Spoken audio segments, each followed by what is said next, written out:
What's going on, guys? Welcome back to the channel. Hope everyone's doing well.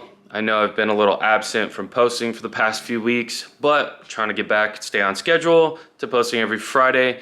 So on today's agenda, we are doing motor mounts, motor and trans mounts on the M3 here.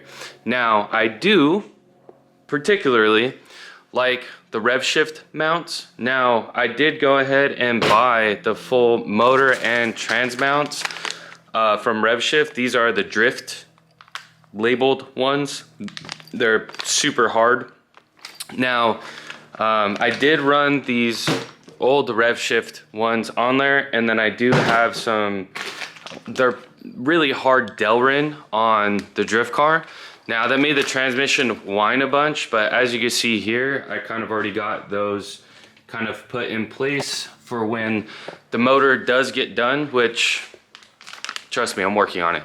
The motor should hopefully be done here soon.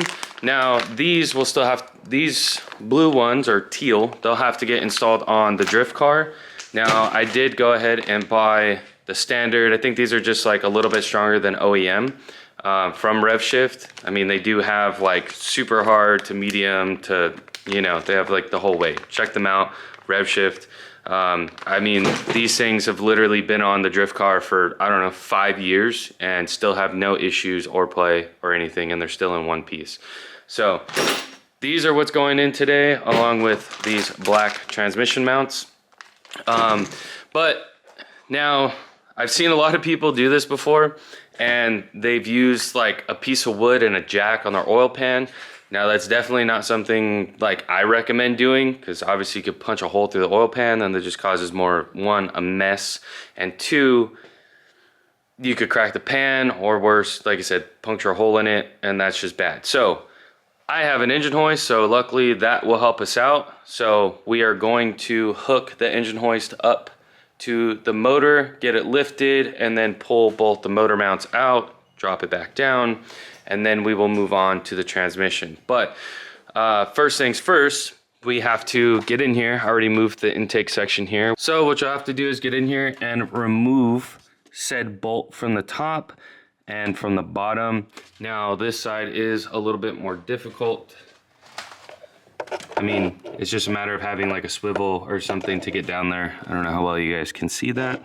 To release that one and the bottom one of that. And then, like I said, we're going to lift the engine. Well, then we also need to loosen the transmission mounts and put a jack underneath the transmission.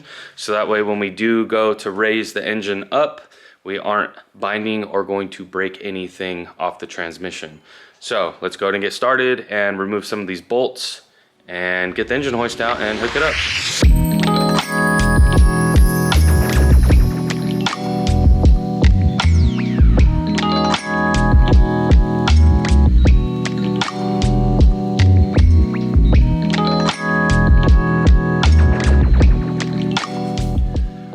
Okay guys, so this is the driver's side, so I did go ahead and remove, here it is.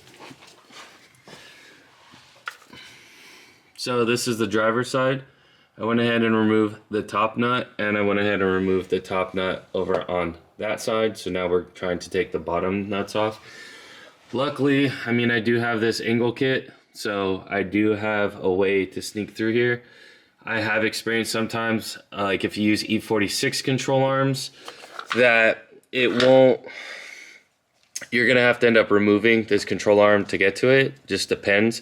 So make sure you keep an eye out on that. Luckily, I do have a hole right through here that I can get to both sets. So we are going to go ahead and remove those and then move on to the transmission.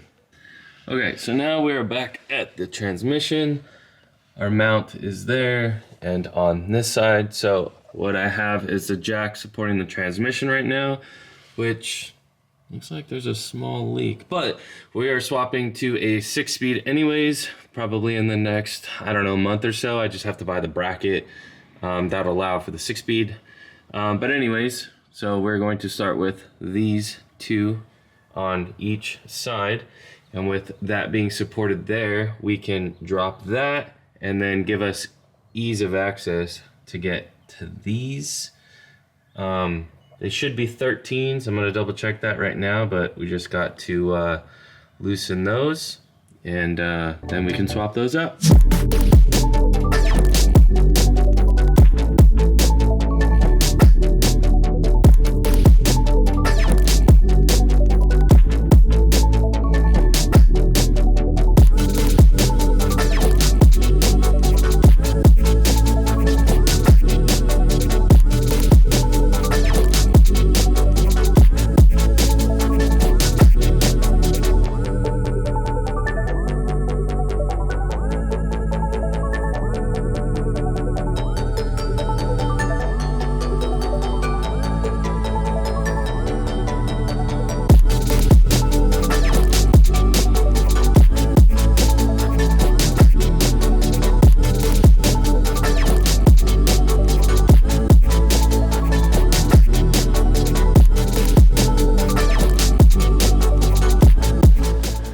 Okay, so now we have the transmission brace off and the transmission mounts off the transmission. And we do have all 4 bolts for, well, the 2 for the passenger side and the 2 for the driver's side engine mounts.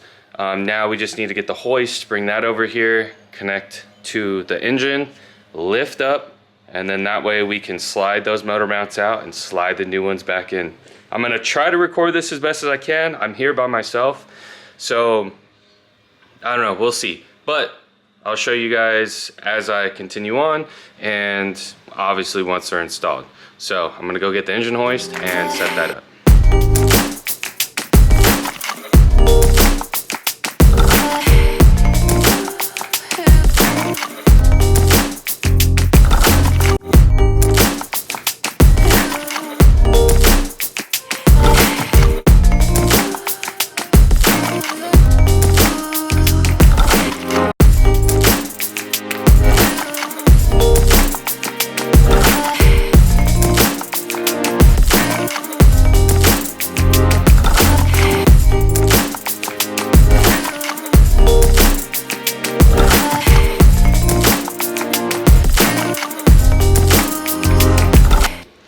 Okay, now just to give you guys a little bit of an update. So engine hoist is on and being supported. Now what I found is the best way, because obviously we don't want to go too high on the engine hoist and possibly cause an issue somewhere else, like as in for like where our steering rack connects up to the column. Like we don't want to cause any binding issues there. So I got the engine hoist up enough, and then what I did was I loosened the whole motor mount itself and then removed that off in order to swap out the engine mount. So here you go. Now you guys can see it. So pretty much I just removed, it's kind of hard to see down here.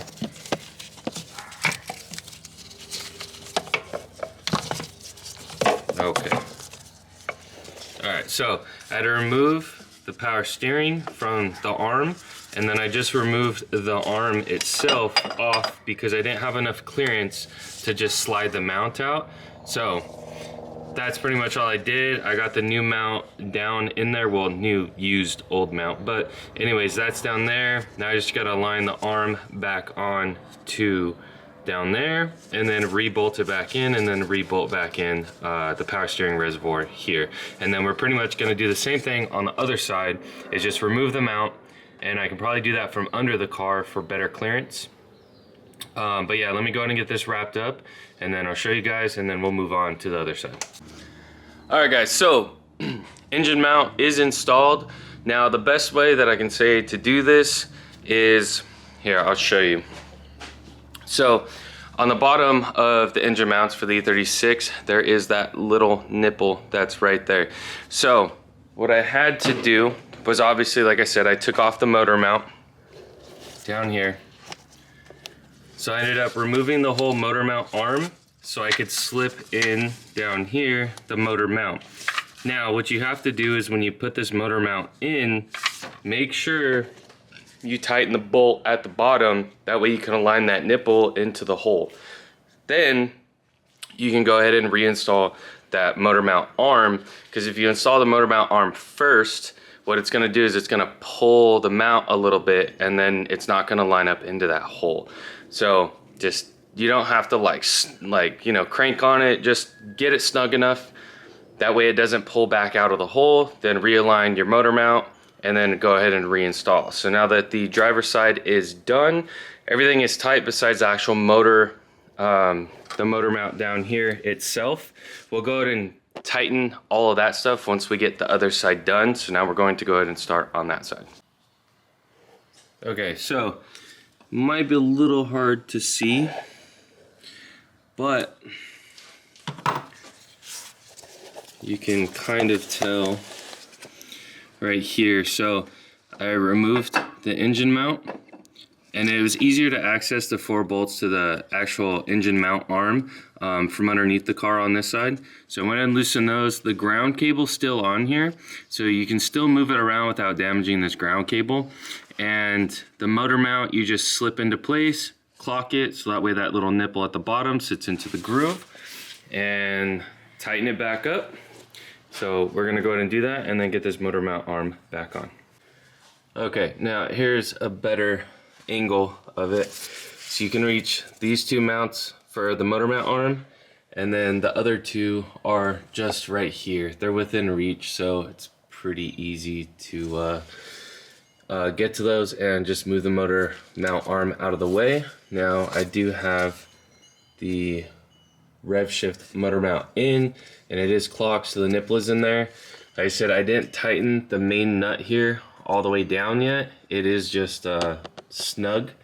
So once we get the transmission done, or I should say the transmission mounts done, and we get that all back into place on the transmission, then what we'll do is go ahead and lower the engine hoist. And after we lower the engine hoist, then we come back and we tighten everything fully. So now let's go get those transmission mounts and get started on that. Alright guys, so now we're underneath the transmission here, and you'll notice on, if I can get this in the picture, it's tight under here, this little groove that's here inside the transmission mount. So that's going to sit on the groove on the transmission brace right there. So pretty much what we're going to do is we're going to take this mount and we're going to put it through this and bolt it in, but make sure the groove is, there you can see it, the groove lines up with the nipple that's on this.